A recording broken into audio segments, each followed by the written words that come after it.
and we've only gone and done it again. Like I expected to be there, but Leicester City 3, Plymouth. I always say the wrong team. Preston 0.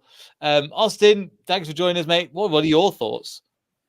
I mean, it just keeps rolling on, does it? I mean, we think it might stop that first half. You're like, I don't really know how this game's gonna be, but I think we were saying in the group chat, like, we're just gonna tire this team out, and Preston should not be third in the league. They weren't good, but we were just as clinical as we've always been, and we just looked really, really, really good. Yeah, we just looked so solid from the start to back. Mike, thanks for coming on once again. What are your initial thoughts of the game? Because I'm still recovering because it just I can't believe how good we are even now. It was that flurry. It was the dichotomy, because we got so bored in the first half with how deep they were defending that when it started to pick up, you almost weren't ready for it, and it was like so overwhelming how quickly it went from, oh man, it's constant defending, to this is awesome. And that last goal, I know we're going to talk about it, but oh man, woo, that was an amazing goal. Yeah, and exactly, and shout out to Chester as well. Straight back up, straight for the £1.99. Really appreciate it. So again, thanks so much. Straight back up. Hopefully, I mean, I can't really see any way that we're not coming back up at this rate, but I mean, we started out. I know. I'll get to what I'll bring up your GIF as well because this is phenomenal in itself. Do you want to explain this one? You're gonna be the one that saves me. This is an artist rendition of that game. That is the Preston North End bus that was quite clearly parked at the King Power for 90 minutes. And this is how we deal with buses in the East Midlands. So there you go. Dewsbury Hall tactical. Exactly. Yeah, pretty much. In terms of that, I mean, I was just looking. Okay, it will be interesting to see kind of what there were certain things I wanted to look at in terms of this game, especially the post match. So, looking at the average formation, it was ridiculous. Bring it up. We played like a. Look at this. We basically played with everybody but the goalkeeper towards the halfway line. I mean, that in itself is that's almost Southampton level of like suicide football. But literally, it's just about a 2 and then a 3 and then just a 4. We just went full out to attack that. Yeah, that is special. I mean, that's not you're seeing the Premier League, that's for sure. We had 715 passes. Jeez. To their 159. I mean, you know what? You say it's suicidal, but do you know in that first half, I was wondering if he was in the second half actually going to go even more attacking and do a Southampton. So Southampton, they invert both their fullbacks. Well, he's only invert one. So the danger inverting both is that the gaps behind are obviously, everywhere. But it was like Preston, they were doing absolutely nothing. So I was thinking, do you know what? If there was a game to try that. Now, he didn't do it in the end. And I guess I'm not surprised because he's probably going to wait until the team gets like more and more developed to do that. But, I think this is a great challenge. This is the first time that a team has turned up at the King Power and like properly parked the bus. I mean, Bristol did also do it, I think, as well, but not to that extent. Not to extent. I've got a clip 3 minutes into the game. Connor Cody's got the ball 5 yards into their half. He's on the ball and there's no one within 5 yards of him. And I just like, if ever you had to describe what this game is going to be like, it's going to be in one half and it's going to be, can we break through? And we did it. And it was painful. I'm not surprised you guys are getting frustrated at half time. Me too. I mean, I will give them some credit, right? Like, we can call them anti-football, which they are. And they make Sean Dyche football look like Brazil 1970. That's what Preston did. But put it the other end, right? This is not Football Manager. If you're Ryan Lowe, the Preston manager, and you haven't got that many funds, and what can you do with your team? I mean, at the end of the day, they're still third at the end of today. Now, I cannot see them staying third, playing like that, to be honest. But look, I don't know. Like, what I'm saying is if you're a manager and you are being judged to get results, he has got them there. I don't know. If I was a fan, I would hate seeing that. I mean, to be honest, if you like, with Cloud Puel, we finished 9th. It's like, I mean, you might as well just watch paint dry. So it's much better to see exciting football. But I suppose, I guess I'm saying I can understand it. It did work for one half. And to be honest with you, we basically did score with our first real opportunity. But then as soon as we did that, it was the one thing I will say, I don't know about you, but I've never seen it where after we scored, even though there was half an hour to go, I was just like, it's over. It's done. You just knew that was, start the memes already, and hence why I made my KDH gift. But I'll be interested to see what the rest of you guys think. Take it away. Anybody want to take it away? You got it, Austin. I was gonna say y'all got it. Oh, I'll go. Yeah, man. Passing it around like Leicester City at this rate. Yeah, no, I mean it's one of those things where you are it's screaming out for something to happen, and I mean there's man of the match talk and everything, but just that you can see the individual quality of these players coming through in these important moments. Especially, again, I know everyone has predicted it, and it was super easy to predict because of how talented he is. But Dewsbury Hall is he's a different gravy. I mean, he is a different cup of gravy. His close control is so awesome. Like, I'm not saying he's like a super technical, like with Iheanacho, that little side step he did for the last one, but he's got this beautiful, just like no one wants to get near him because he can accelerate and drift away so quickly. So I'm so glad that we have him and he didn't go to Liverpool. Yeah, I mean, I think he, especially in this game, was just obviously he got the 2 goals that we talked about. I think in general he kind of bossed that midfield, and considering that the 2 they had, they're going to camp out in the 4-4-2 or the 4-4-5-1 pretty much. See, their average formation was probably all just hanging around the penalty box, their own penalty box. But Austin, today, KDH, there's been a lot of criticism because even in the previous game against Blackburn, the way they played, he did miss a couple of opportunities and missed opportunity in the past, but he's just, there's more out of him. I think today just showed again the levels he can hit in the Championship. Yeah, and he's still relatively young for a senior team member. I mean, he's only really played in our senior team. This is second year, first year with a new manager, and I think we know that he possesses this quality, and I think part of it is how good Wilfred Ndidi has been attacking, that he's practically our number 10. And then Harry Winks was okay today, but I think KDH was just so good. And time again, we just always seem to be going up that left side. And even though Mavididi was mediocre, and I just say that triangle with KDH, Justin, and Mavididi, KDH just makes that work so well.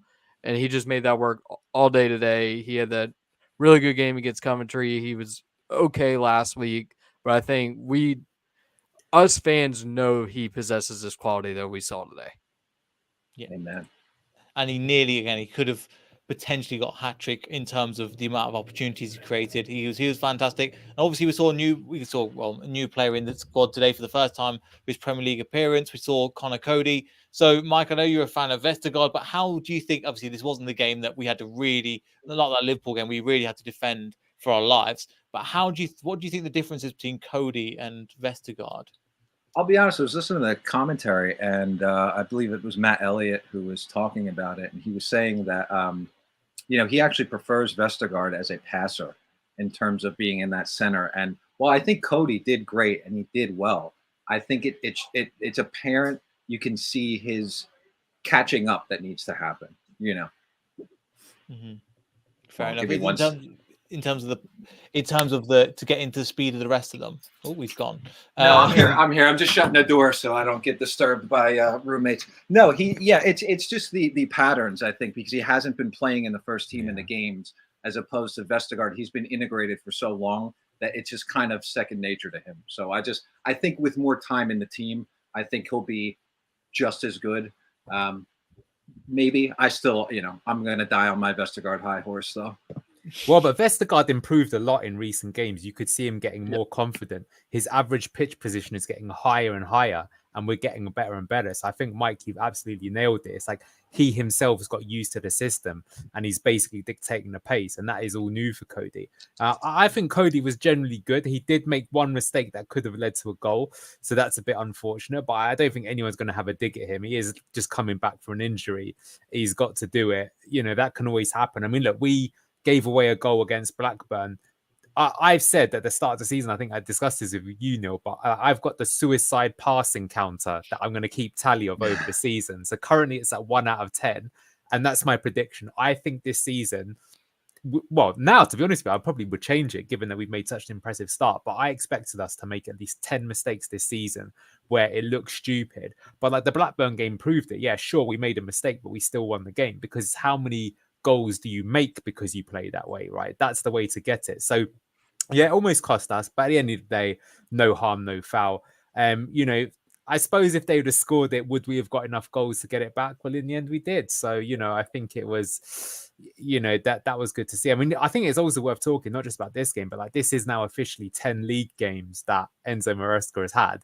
And I mean, it's hard not to give him a perfect rating, right? I suppose he has lost one game. Oh, no. But I mean, joint best record with all these different transfers coming in, revitalizing Vestergaard, Wilfred and Didi. You know, I maybe before just talking about that, I think just looking at the match as a whole, what kind of change? I do feel in the first half they won the tactical battle.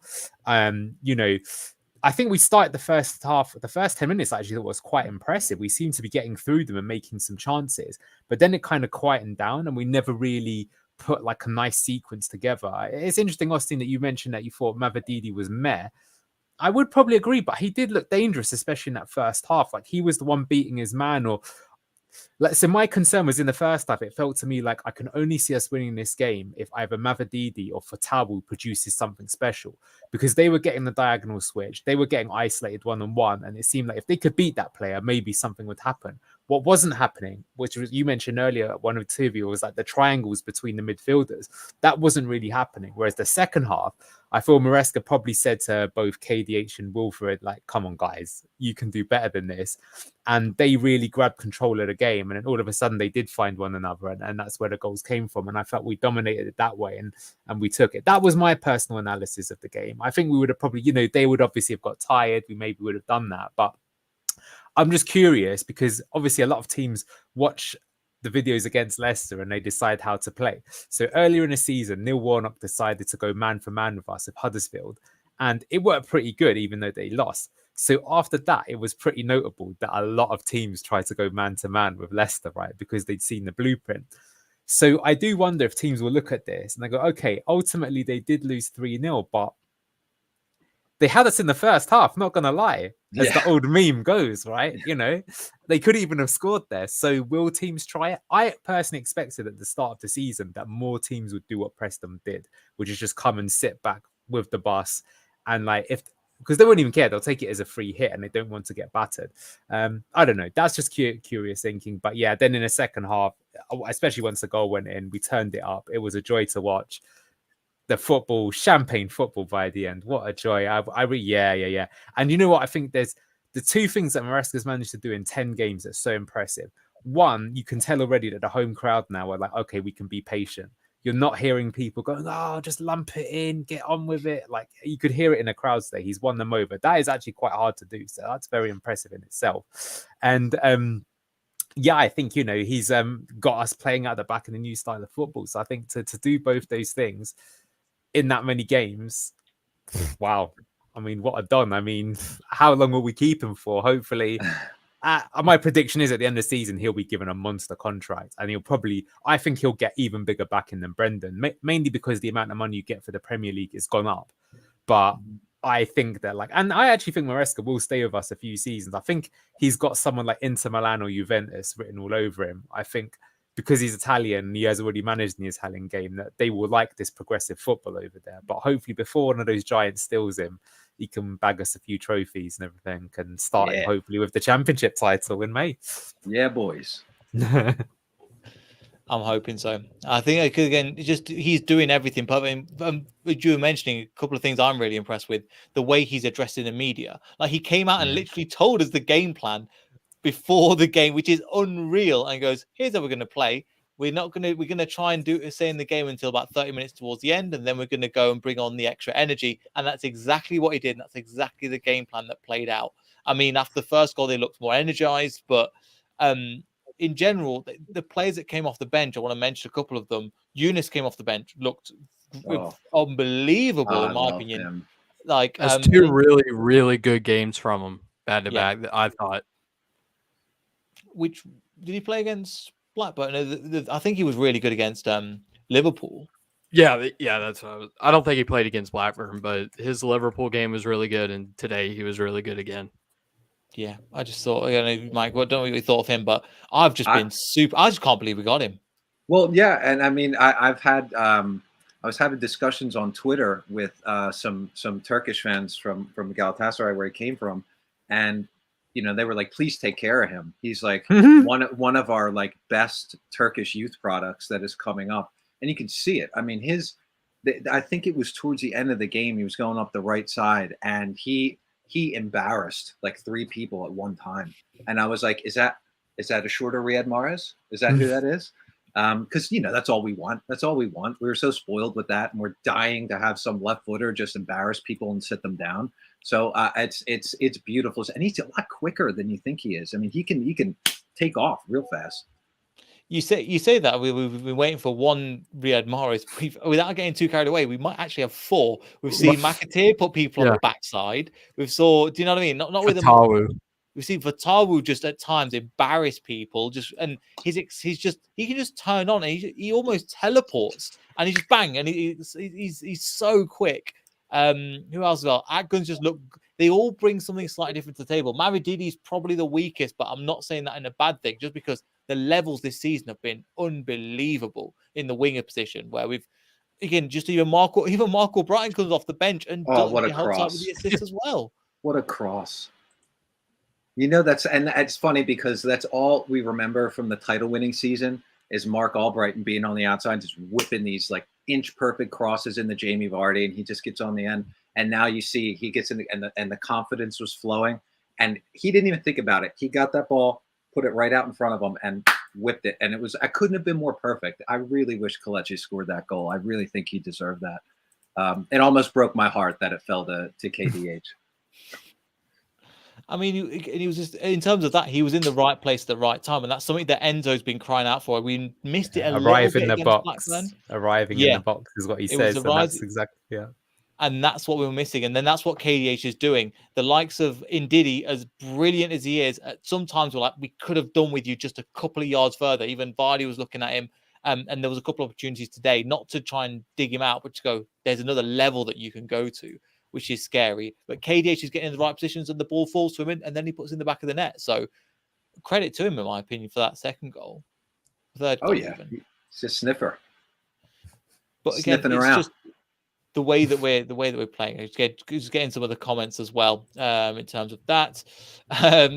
Luke's in the chat. Again, big up to Luke. Again, thanks for coming on again. Whatever time it is, I don't know how this guy managed to sleep and watch football and go to work. But big up to Luke as well. Phenomenal. Taking the league for a walk, which is fantastic. We're just looking to break away now. MBT is all about the boys look getting fantastic. And something that we've noticed, which is the reverse, we start the game strong, Austin, but we finish the game even stronger. How many times has it been in a row where we're ole for like the last 10, 15 minutes? And we play people round. We'll get on the third goal in a second, but we just it's like we're having fun with teams at the moment. It's like training ground at times, especially towards the end of the game. Yeah, and I think partly on the end of the game thing, we're tiring everyone out. I mean, you look at all of our games, just see how many goals we've scored in the last 15 minutes. And the last couple of seasons, it's all been about the goals we've given up in the last 15 minutes. Oh.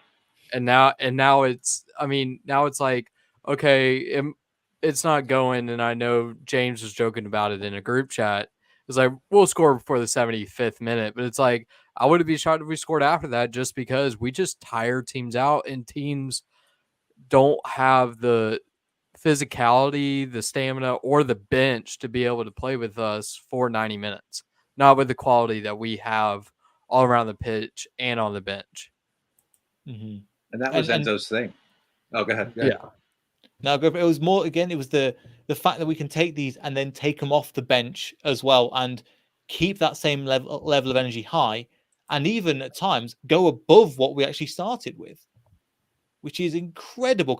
You compare that to last year, where we'd go a goal up and we're like, when's the 2 beat coming in? And they were just, the team it's literally the complete opposite of last year, which is the amount, as you're saying, I know the way they can flip it in terms of we can go, okay, we're going to go up a level in such a short amount of time. You look at so even Pep trying to get his way, that took a year to get them playing the way that he genuinely wanted to play. We've done it in 3 months.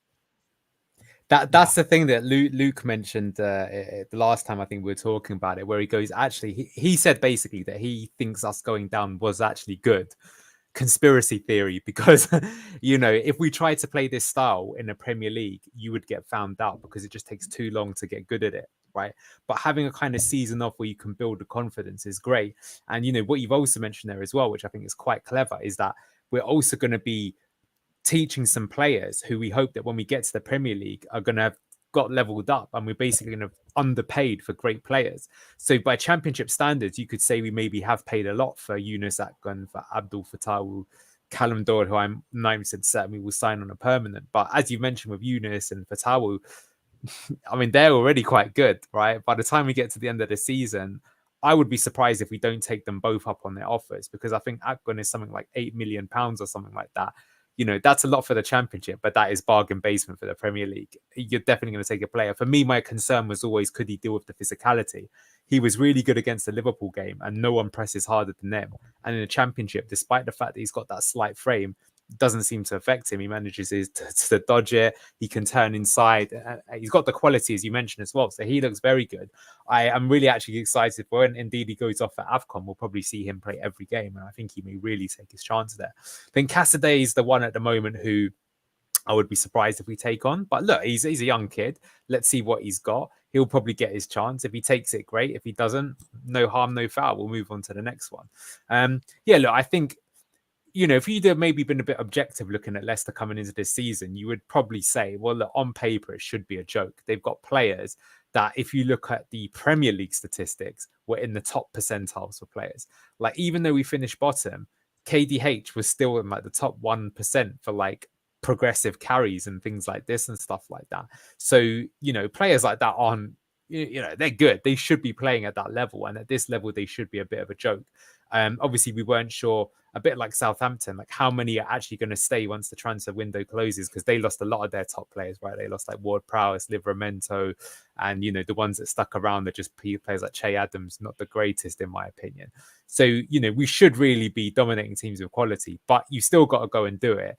And Enzo said a few times in his conference as well, they're like relegated players, they're low on morale, you've got to pick them up and that. And the man management, I mean, this is what's so impressive, right? Like, coaches, you can be good at different things. So, even though Rodgers is someone that we all kind of hate or dislike and stuff like that, he definitely was good at certain things, right? He brought structure to our team and got us playing like this high intensity pressing possession football in like a space of 6 months. I mean, people can say what you want, but he did that at Liverpool, he did that at Swansea, he did that at Leicester, he did that at Celtic. In the initial parts of his phase, he's good at doing that. Where I think he's got shortcomings is the man management. He doesn't deal with the pressure. He's always had these problems at every club he's been there with. Other people could be a bit different. Like Neil Warnock's not going to beat you by having some amazing system football and patterns of play, but he manages to make players like give it their all, and he can get performances out of it there. Enzo at the moment, you don't say that again. I said Nigel. I mean, that's literally... yeah. That's what he did for us as well, right? He was brilliant at doing that, all right? But yeah, Enzo seems to be really good at everything so far, right? I think maybe at the start of the season, some people were like, well, his use of subs isn't the best. He wasn't always bringing on the most amount of players. I think he's improved that. You could say we don't have a plan B, but that's because he's clearly, at least for now, you got to make sure that plan A is so good that he's using this season as like as a season-long training experiment, really. It'll be interesting. I don't know about you. I do take a look at Burnley, because they are a team that also dominated the championship, but they have struggled since going up. But if you watch their games, they do play good stuff. I think they have been a bit unfortunate. They did get their first win the other day as well. I personally think they will still survive. I think there are weaker teams than them. Like Everton and Wolves would probably be the two that I think are weaker than them. But let's see how it goes. Because I guess like now, I mean, it would take a massive car crash for us not to get promoted at this point.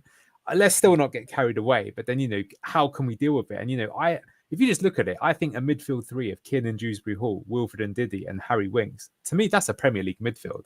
And it's not just like a Premier League midfield. It feels to me like a 9th, 8th or 7th place midfield, maybe even better, depending on that they are.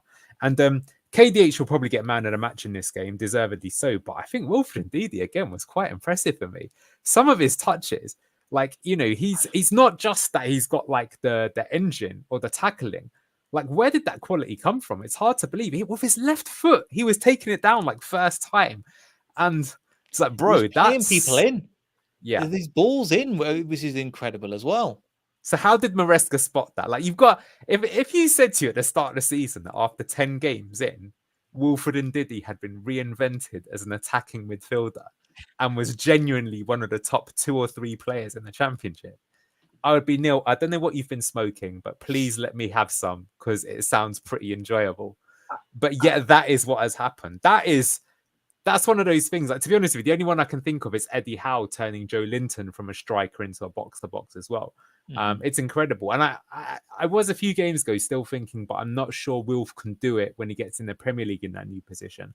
But I would disagree with that. I think seeing against Liverpool as well, look, I'm not saying he'll be able to do it against Man City or Arsenal or something like that. But I think we will give teams quite a good game. And I think he will play his part. And I'm expecting he'll get his new contract, although there are these rumors of Barcelona, aren't they, sniffing around? But I mean, the way he's playing, I know they that's might need him.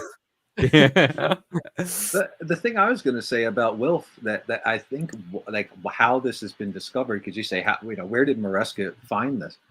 I think it has to do with the training. I think it's what they're doing at the training ground and how it's. I don't know because I haven't been there, but I would assume when he came in and he said, "Look, my philosophy is the players love to play with the ball." He's doing all ball-based training. If we were to go stroll around the ground, I'm sure it's a lot of tiki-taka, like sensitive, skillish type training that he's trying to get, because that's what the system is. The system is all trapping the ball, having close control, first-time passes, being able to play these intricate 1-2-3s within people around you. So I guarantee that Wilf has always had this in him. It's just a matter of when he was with Brendan and past coaches, their training never pulled that out of him. They had him in the defensive area. They had him breaking up play and just learning how to maybe ping balls somewhere, but not making runs into the box and do ball rolls and fake shots and sending 3 players, halfway outside the stadium to score a goal. Yeah. It was just his whole game, as you were mentioning, or you both mentioned, what he's done and how it's been developed is just everybody, as you were mentioning, everybody would have gone, yeah, right, okay, who's that? Because of what he did last season, which wasn't really a lot. The amount of times he was cut through and just very easily our midfield was just sliced through with no problem whatsoever. And we've gone from that, and even in the game, he's still doing the defensive work at times. He's still coming back and putting tackles in. So he's still got that in his locker. He's just becoming an all-round unbelievable player. Another player that didn't really get too much concern, but I just want to highlight one of it because I just went, what on earth is that, in just the most brilliant way? Hermansen in the 24th minute with the lob to go to Mavididi. I mean, Austin, that was just... Again, I keep saying for all the players, that was just unbelievable. I don't know if that will get shown on the highlights, but my God, that was just... normally we've seen it with his feet before, and that's impressive enough in itself, but this just took it to another level. Yeah, and I think they were saying on commentary, they were like, "Oh, we all know how good Mads is with his feet." And then he pulls off that, and I'm like, I don't think we thought he was that good. That ball, like, have we ever seen a goalie do that? I mean, at least for us. No, I mean, that ball was just incredible, and I think he kind of gets glossed over on the other part of our team, but he's such an integral part of this start of the season. I mean, going from Casper, who's there for so long, to Danny Iverson and the other goalie who somehow still plays for a national team. And I mean, like, who I'm not even going to name. But, and then we got him just breaking lines like it's nothing. It's like, I'm never, even though it kind of was his fault for the goal against Blackburn, but I mean, I feel like you're never worried with him with the ball at his feet. Then he pulls off passes like that. And I mean, I don't know what you do to defend that. Hope and get a 7-foot person in just to mark a player. I think we've signed a better player than Man United did with Andre Onana. No who cost question, in them my something opinion. like 55 million. I mean, I guess pressure is a different thing. I mean, that's kind of surprising because he played in the Champions League final, but you look at how he's making terrible passes, can't save, a thing, and you compare it to Manson, who just slotted in seamlessly. And I would say as well, when we played Liverpool, I actually think that's a big reason why we struggled so much, because I think Stolarczyk's got potential, but I expected Hermansen to be more of that level, where you could see he was decent, but was not that polished. But I mean, yeah, that was, I agree with you, Neil. When I saw that, I was like, whoa, that's, And that's It's so yeah, effortless as well. Yeah, yeah. just over there. I was just gonna say the fact that it's so contrary to what everyone assumes we're gonna do, because everyone's like, all right, we're gonna slow it down, make sure we get the ball and pass. But he identified it and immediately, and that just shows that, like, while there might not be a plan B, the plan A is go where the space is, and if there's space, you put it there, and all the players in the team have to be able to do that, including the goalie. And now the opponents are going to have to defend that. I mean, I don't know if he's got the quality pulled off again, but now teams are like, okay, well, we can't press too hard because they can hit it over us, and that's just going to open up and just going to help our game and playing out of the back so much better. And I think, I mean, we know this kid's only 23. He's a kid. He's younger than me, and I'm young. It's like he's just going to get better, and he's been really good shot stopper.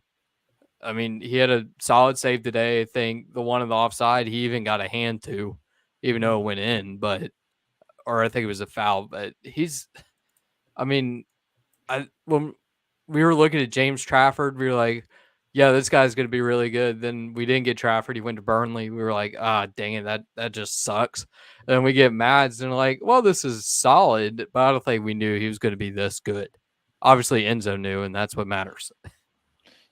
I think that goes for pretty much all of our signings this season. They didn't know they can hit this level. Another one as well for Taro was getting, I think there was one time towards, I think about 70 minutes where he goes shoulder to shoulder with somebody and he just stands there. And the other defender was like, Jesus, who's that? Because he's a smaller kid, but at the same time, he just shrugs players off for fun. He can go past players. I don't know how to describe it, but he's just solid. But as well, he's quick. I've never seen a player that's got both, and at the same time, you can't predict what he's going to do. At times, again, we've known him to play on the right. Enzo's getting players to play in out of possession, play on the left, play on the right, play whatever they need to try and get the best out of them. Yeah, I think it's funny when you say that he shrugs people off and he doesn't look like he's that big, but I think of him when he does things like that is, how Adama Traore is like all, his big arms. I think he's like a version of that, but they just stretched him out, made him a little taller, and then put all that arm muscle in his legs. Because I mean, he trucks into people, and he kind of puts his hips in, and he has very good body positioning. And like you said earlier, man, his acceleration is unreal. I mean, he goes from 0 to 70 like that, and just like you said, teleports like almost as like off the ground, gliding above the ground past people. Yeah, he's there's just so much good stuff. And again, the fact that he's not even supposed to be. He started, I think, 3 league games in a row now as well. So again, with McAteer coming into the squad, I think he was subbed off later as well, but he's still showing his position in his play as well. Eunice was good into this game, and then Iheanacho just when he came on, I think a couple of people were saying maybe he's the player to play in this game. And when he came onto the pitch, replacing Jamie Vardy, Iheanacho just again got the finish, but he ducking and diving for the third goal. He was getting players past. He was playing other people in. He still is Iheanacho. I think there was an opportunity where Enzo was getting frustrated because he should have put a simple cross into the ball and he just skies it over. But he's Iheanacho just growing into this role as well, Anil. He is, and that's very impressive to see as well. I mean, it should on paper really benefit him. I was actually a bit surprised that we started Vardy in this game, just because I felt that I expected Preston would play a super deep block. We were making a lot of, bus parking memes on some of the groups and forums and things like that. And so it's not like Vardy's bad at it, but I don't think it's a surprise that Vardy is lethal away and Iheanacho is better at home. because at home teams come and they're very defensive. When they're at home, they will, the crowd expectancy is to have a go, which means there's going to be that bit more space. And, even though I think Vardy has improved this season, again, his link-up play is actually getting quite impressive.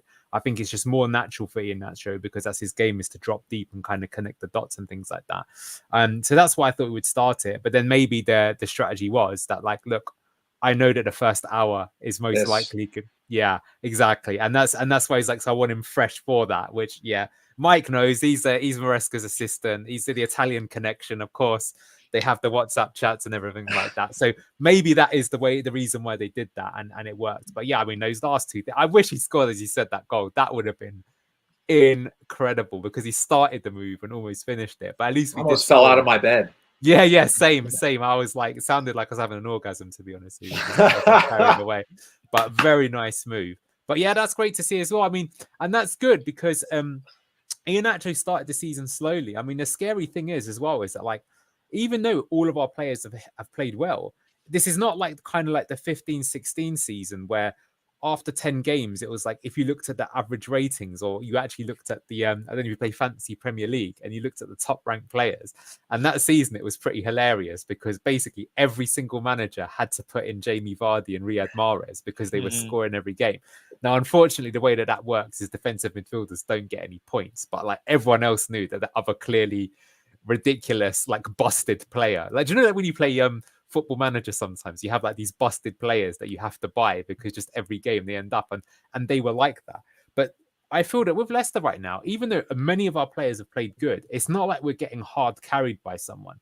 It's not like oh God, we would be absolutely finished without X, because another player comes in and can do the job as well. And I think this bodes so well. Again, that comes back to why I think Maresca's such a good manager, because getting this kind of system in already is very Man City-esque, right? That's what them. Yeah, there you go. Brilliant. That's a good way to put it out.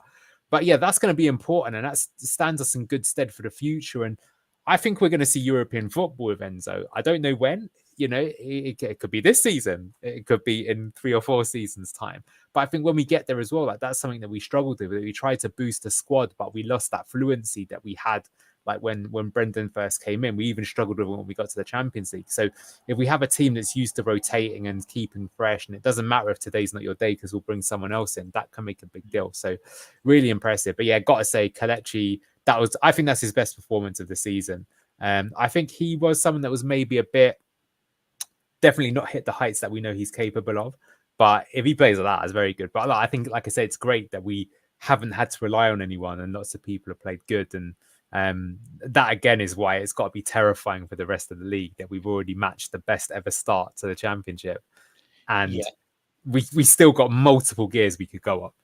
Yeah, it's scary. I don't think to be honest, not even properly out of third gear, in my personal opinion, in terms of we've got like a 5-6 gear car.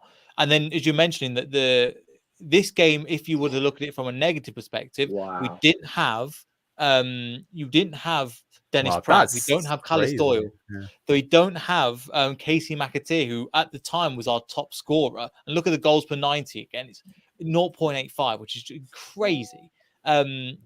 So, and then we still have Vestergaard out of the squad as well. We still have these players to come back, and yet we're playing like this. And yet we've got I was concerned about the age of the squad.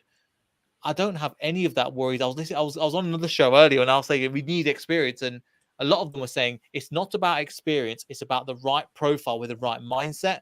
And I think and he mentioned specifically about us. Fofana was a great example. I know he threw his dummies out of the pram, but when Johnny Evans went off injured for the FA Cup final, we all went, crap.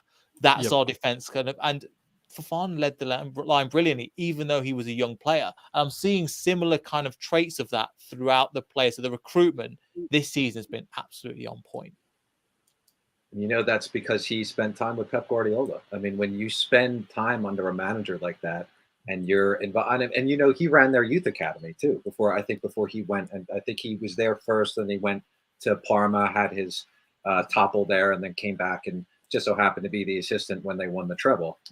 I don't want to say he won it, but they didn't win it before. So, but what I'm saying is he spent so much time around Guardiola and and being in a system where this profile and mindset of a player is necessary. That's why I was signed him and looked into who he was. I was like, anything he wants, whatever he wants, give it to him, because he's a product of Pep. He's like this. There's like this group of managers that are like starting to take over in their little areas that are all students of Pep, and I'm just like, he's got my trust. Really interesting to see when he comes up against Pep, like what happens. I was gonna say, but I that's definitely true. But I think there is we're doing him a disservice, because there is a big difference to our team compared to Pep's teams, right? I think he's a combination of Pep and De Zerbi, because we definitely, because if you watch Burnley, they don't do quite the same thing either, right? They don't look to provoke the press as much as we do. They do it to a certain degree, but we really will, like, as I say, the centre back will just keep walking and or even Matt's goalie too. Yeah, and to bear him on, and then they try and ping it around in the space. So I think he's taking that influence. I've heard that like De Zerbi is one of his best friends. That they did their coaching badges together and stuff like that. So they probably have a certain philosophy on the game. So I think he's definitely got that style to it. I am quite curious that you kind of mentioned it, because this does happen in football, right? It goes in waves and stuff like that. And it's like when you say we come up against Pep and you've got like, immovable object versus unstoppable force, like what happens? Is it just both teams kind of just like look at one another and like, okay, like I say, Mexican stand-up, who's going to pull the trigger first? Or do you change the game plan? And how will football go like that? I mean, to give an example, right? We've seen this before, like tiki-taka started taking over, but then all teams started doing tiki-taka. So then pressing came as like the counter to beat that. And then, counter-attacks and so on and so forth. Like, for example, say when Mourinho did really well in the Premier League, that was all about counter-attacking football was the way to win the Premier League. Now it's more about like you've got to sustain attacks for a long time. And yeah, I'm just curious because like literally next season you could end up with Pep, Arteta, Company, Maresca. That's already 4 people from doing it. And De Zerbi. Well, that's a bit different, but like Ten Hag worked under Pep Guardiola as well. Well, so, I mean, that's not with what that's going on with them. I don't know. Well, do you know what? I think it's worth just quickly touching upon that, Mike, because do you know what? One of the things that was said earlier in the season about Leicester was that it was a bit boring to watch, right? Which I think is fair. I don't think that's an unfair criticism for some people to say in like games 2, 3, 4 that we were winning, but we were getting away with it and it wasn't the most fun to watch. But that's because, again, like if you're a manager, what part of the team do you fix first? Do you try and make yourself solid and stable, or do you go for attacking play? Because the thing is, if you make your team like attacking, I tell you one thing, right? Fans like you, even if like you lose a game, but you lost. Like, do you remember in the 15-16 season, we got beat 5-2 at home to Arsenal? Oh, but yeah. But do you know what, Mike? That was a game. I was at that game, and afterwards, do you know what? I wasn't even unhappy. I was we actually properly had. Yeah. And we almost had them. There was a moment where we hit the post and then Walcott scored down the other end. And I was like, if that went the other way, I think we would have won the game. And, because then we weren't thinking about winning the Premier League. That was like, don't be ridiculous. That's never going to happen, right? That's literally how everyone thought. But so I'm saying there is something to that. But why I'm bringing this analogy in is that I feel so last season, Man United, they got to 2 cup finals. They win 1. And they did it because he basically played the same way as Ollie did. And he focused on making it stable. So this season, he's obviously thought, look, I have to play my way of playing, which is this high intensity, aggressive play. And he's tried to transition the team. And when I see them play, they are making so many mistakes. And it's very Southampton-esque. So what happens is every time they lose the ball, they're not pressing properly. And there's spaces all over the place because people don't yet understand where they're supposed to stand when the ball gets turned over. And that's why they're conceding all the time. So what Maresca's done is he's approached it the other way. And he's probably thought, well, this team got relegated last season, not because they couldn't score goals, but because they conceded 68 goals, right? Including against all the bottom teams. So probably the smartest thing to do is make it that we don't concede many goals, because I'm probably going to have the quality to nick the odd result. And then I'll work on the attacking play and get it working there. And so, it could have gone wrong if we'd have lost a lot of games early on. But now that we've got that, we've got the best defensive record in the league, by the way. That's another clean sheet that we've got at home. So again, it's an unbelievable coaching job. And that should, stand us in good stead when we go up. So yeah, he could have gone the other way and went for more of attacking stuff and made it that we were winning games 3-2, 3-2, 3-1, and all that kind of stuff. But I feel this is going to get you the more complete package. And that's just an interesting way. Maybe it's more luck than judgment, but I certainly feel that he's gone that way. And, you know, as another famous Italian person said, goes, if they get clean sheet, I buy them pizza. Right? You might seem to remember. And, you know, when we started getting those clean sheets, what won us the title that season is there was 5 games in a row that I think we won 1-0. Yeah, exactly. And that's what won us the title. God, that was scary at times. Just holding on. Scary. Yeah, but Neil, teams changed their tactics. They were doing what Preston did to us then. So what happened is that we played like a team early on in the season that dared attack us, and they got beat.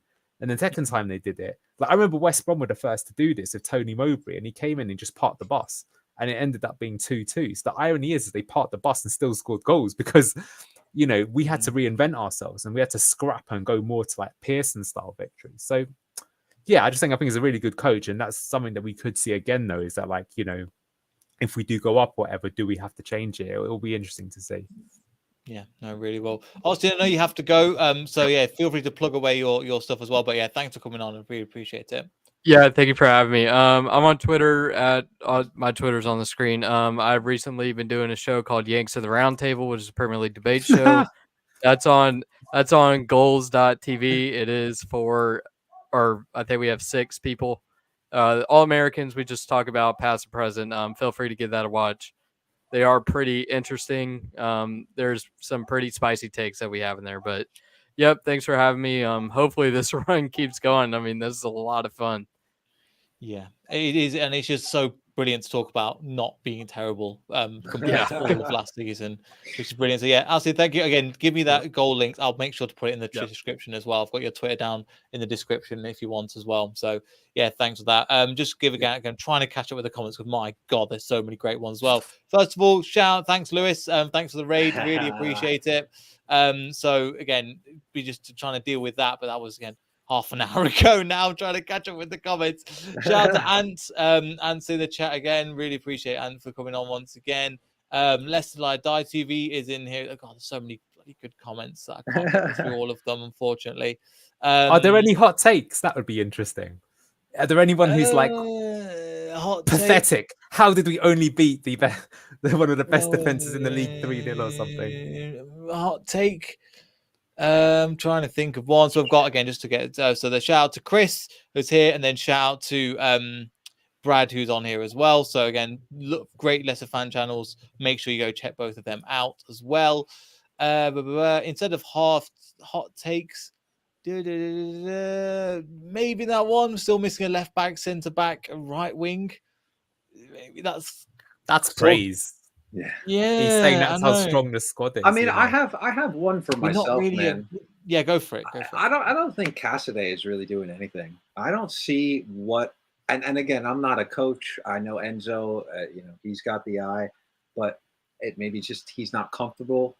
Maybe he's not settling into like living. You know, maybe he's because I know they say these ancillary things can hinder a footballer from being comfortable in his job. But I don't see like how he's going to fit in because he doesn't break up play, and I know it's not his strong suit. He won the Golden Ball and the Golden Boy at the Under-20s World Cup, but he's not progressing like I think we all hoped he would. And I know it's only 10 games, but I'm just not seeing how he's going to fit and what he's going to do. I feel like he wants to be Ndidi, but he just doesn't have that skill set yet.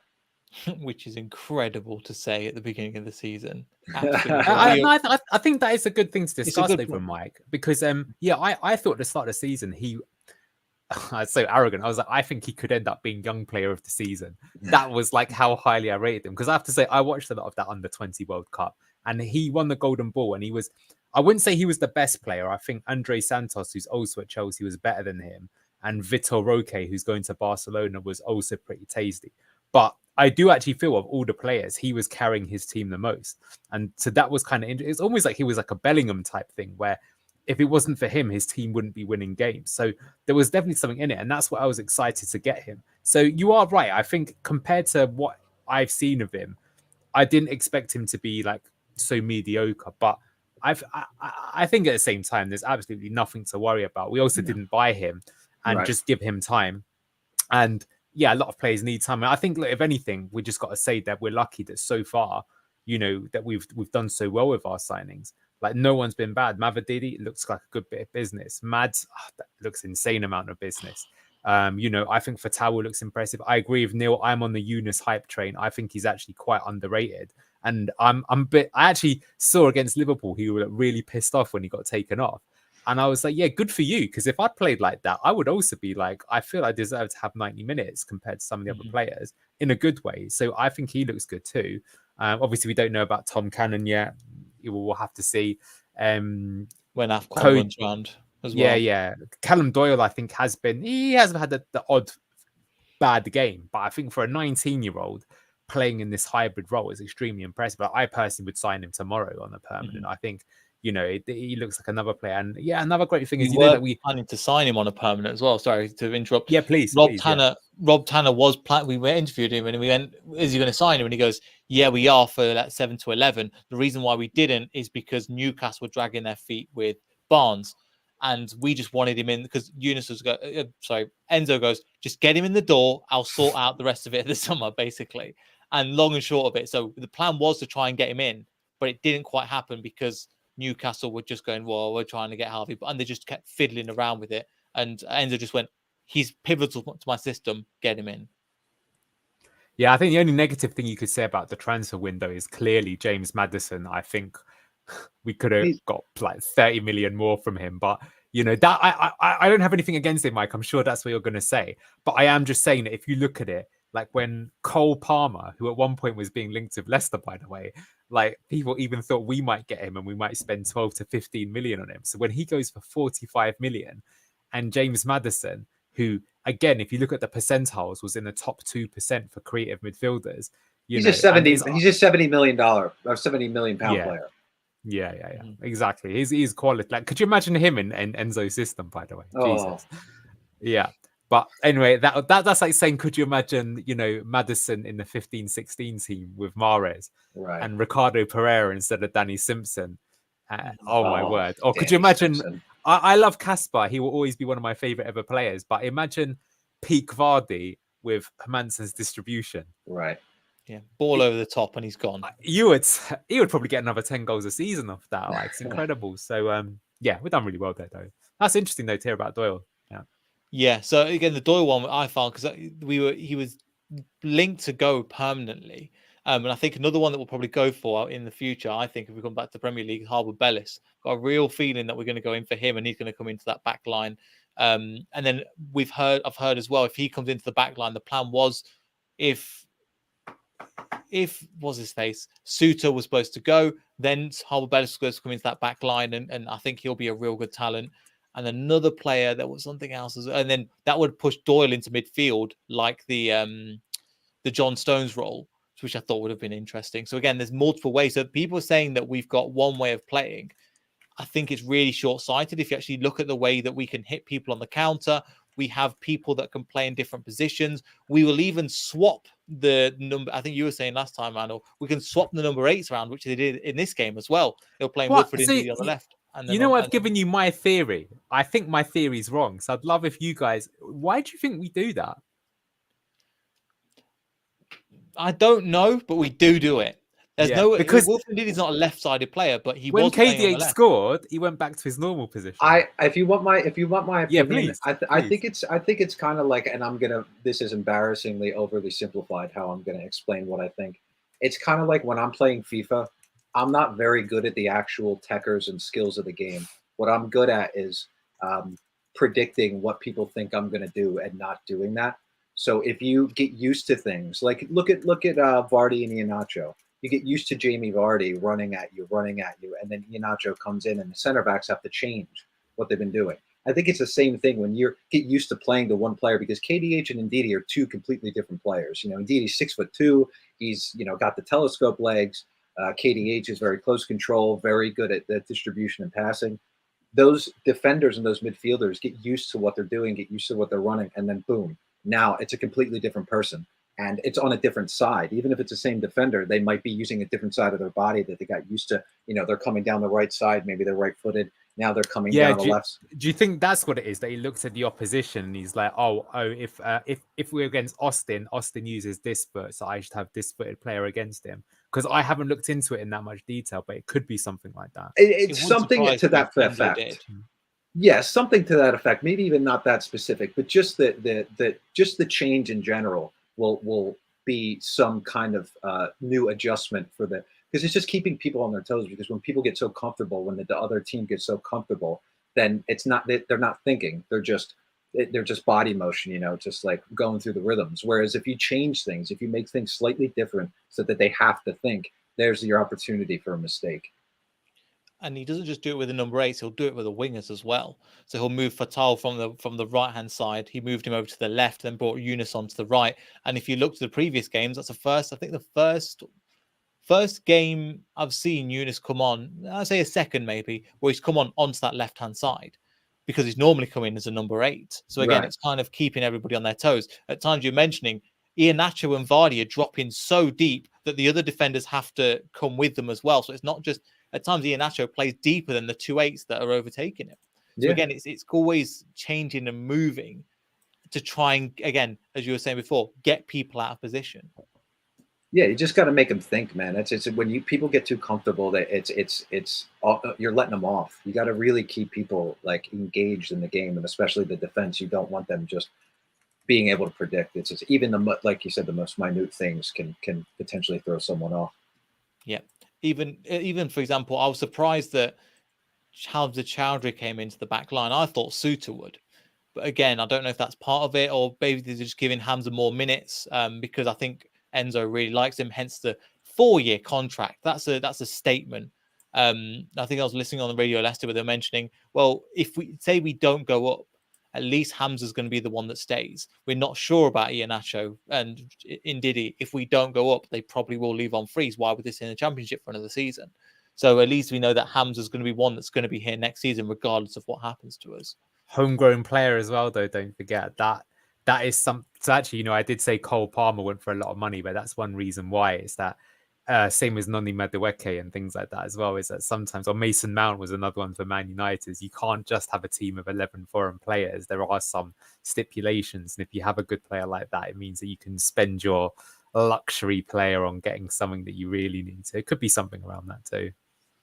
Yeah, it's literally what we just said. So yeah, thanks. I think that's Brad as well. So again, appreciate it, Brad. Again, around that again, taking players out of position to try and again switch the wings. We could just keep switching it up, and that's the thing. I think we've pretty much exhausted everything. I think the last thing to do is just look at the lovely table at the moment, which I still can't believe. Let me try and find the tab that was. Again, 7 points clear at this moment in time of third of the playoff spots. And then after that, we're 9 points clear of fifth. Well, 9 points clear, and then it's 16, 16, 16. There's such a massive gap. We're 11 points clear of Leeds. That's incredible because they're starting to pick up now with Daniel Farke as well and their squad. They might challenge for the top positions too. I think already, though, it's very difficult. I can't see a team catching 11 points up on us. Can't see it. Yeah.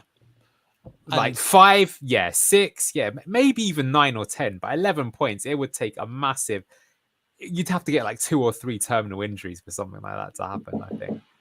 Our average points per game right now, isn't it something like 2.7? That's crazy, isn't it? Jeez. Yeah, it's 2.7, yeah. It makes sense, 10 games and then lost 1, 27 points. Makes sense.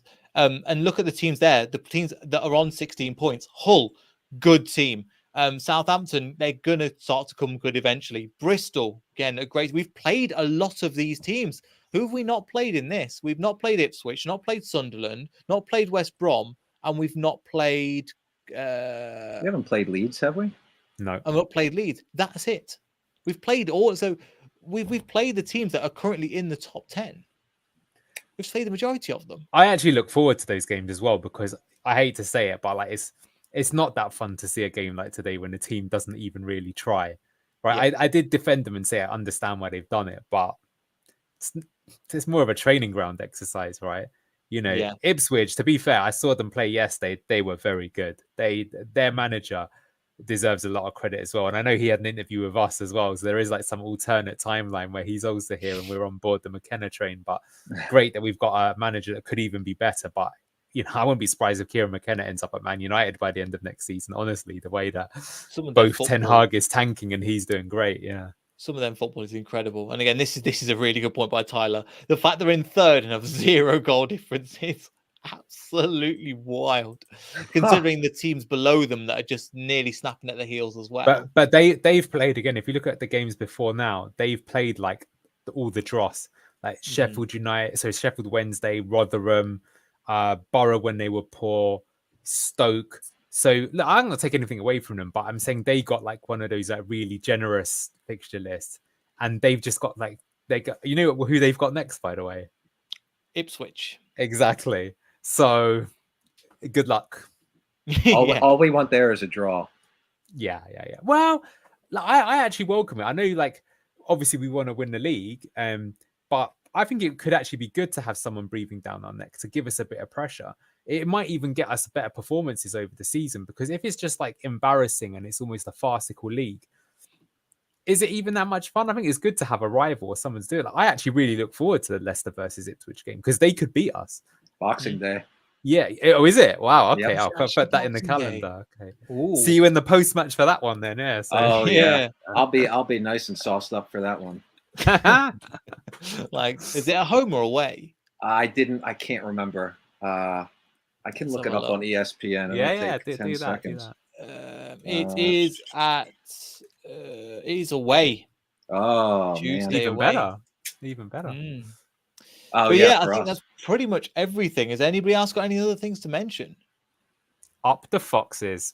Up the boys. Yeah. Brilliant. On board the Marescalator. Yeah, that's the one that I've seen. I've seen the what's it called? His name on Jack. Someone needs to make a GIF of that. I'm trying to find a good image. If you can, send that over to me. We need a Marescalator GIF. Yep, and I'm hoping again. There was one of him pointing up, which was quite good, but again, I can't find that at the moment. But yeah, again, make sure you go and check out Anil again. Anil, do you want to plug yourself as well? I like featuring on here, so plug your own channel. Both you guys do the good work. I'm just the one that rides off your coattails. So yeah, no, you can follow me on Twitter if you want. But I just like talking Leicester. It's a great time. After last season's debacle, it's fun this time around, isn't it? We love having you on, mate. But again, thank you so much. And Mike, again, your name's in the title as well, but feel free to plug away as well. Yeah, I'm Mike. You can find me on Twitter, LCFC Op-Eds. I write for Foxes of Leicester. There'll be a 3 standout players article coming tonight and probably published tomorrow morning. And I also run my own podcast, the Fellow Foxes podcast, right down there.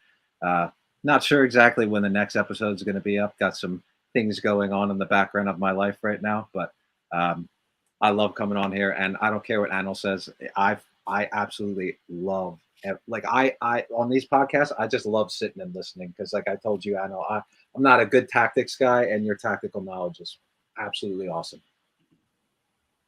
Thank you. Much appreciated. Totally agree. Again, like, subscribe, all that good stuff. We'll see everybody for the Stoke game, and so I'm not sure I might be going to the game. We'll have to see, and so we'll have to see you then. See you later. Goodbye.